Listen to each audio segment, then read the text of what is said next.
भारतीय tennis star Sania Mirza ने साल 2010 में पाकिस्तानी क्रिकेटर शोएब मलिक के साथ शादी की थी। 14 साल बाद ये शादी आधिकारिक तौर पर टूट गई है। दोनों का एक बेटा भी है। सानिया काफी समय से शोएब से अलग दुबई में अपने बेटे इजहान मिर्जा मलिक के साथ रह रही हैं। इजहान को लेकर सोशल मीडिया पर बहस चल रही है कि क्या तलाक के बाद सानिया अपने बेटे को लेकर भारत लौट आएंगी या उसे भारत की नागरिकता दिलाएंगी। इजहान का मामला काफी उलझा हुआ है। फिलहाल वे अपनी मां के साथ दुबई में गोल्डन वीजा पर रह रहे हैं। यूएई का ये वीजा किसी को लंबे समय तक वहां रहने की छूट देता है।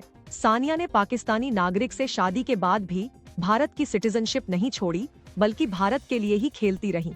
यहाँ तक कि उनके बच्चे का जन्म भी भारतीय अस्पताल में हुआ। इस तरह से देखें तो इजहान खुद ही भारत का नागरिक कहला सकता है, अगर सानिया चाहें तो।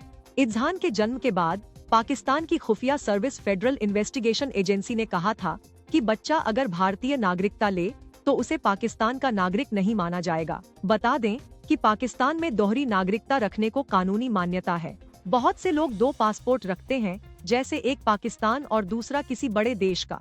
लेकिन पाकिस्तान का ये एग्रीमेंट भारत के साथ नहीं है।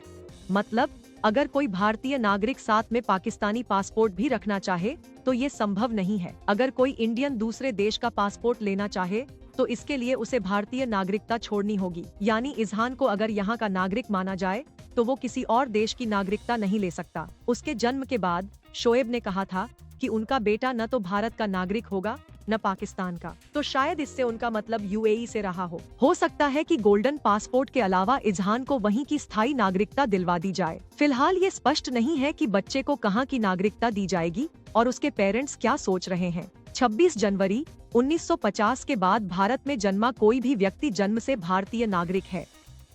एक और नियम के तहत 1 जुलाई 1987 के बाद भारत में पैदा हुआ कोई भी शख्स भारतीय नागरिक है, अगर उस दौरान उसके पेरेंट्स में से एक भारत का पासपोर्ट रखता हो। देश में जन्म न लेने पर भी नागरिकता मिल सकती है, अगर जन्म के समय माता या पिता में से कोई एक भारत का नागरिक हो। लेकिन पेरेंट्स को बच्चे के जन्म के 1 साल के भीतर इंडियन एम्बेसी में इसके लिए रजिस्ट्रेशन कराना होता है। रजिस्ट्रेशन के जरिए भी सिटीजनशिप मिलती है। इसकी कई शर्तें हैं, जैसे कम से कम 7 सालों तक भारत में रहना। कॉमनवेल्थ नेशन के रहने वाले भी इंडियन सिटीजन हो सकते हैं, अगर वे भारत में रहने लगें। अगर कोई दूसरा देश भारत से जुड़ना चाहे या भारत में कोई नया भूभाग शामिल हो जाए तो वहां के रहने वाले अपने आप भारतीय माने जाएंगे।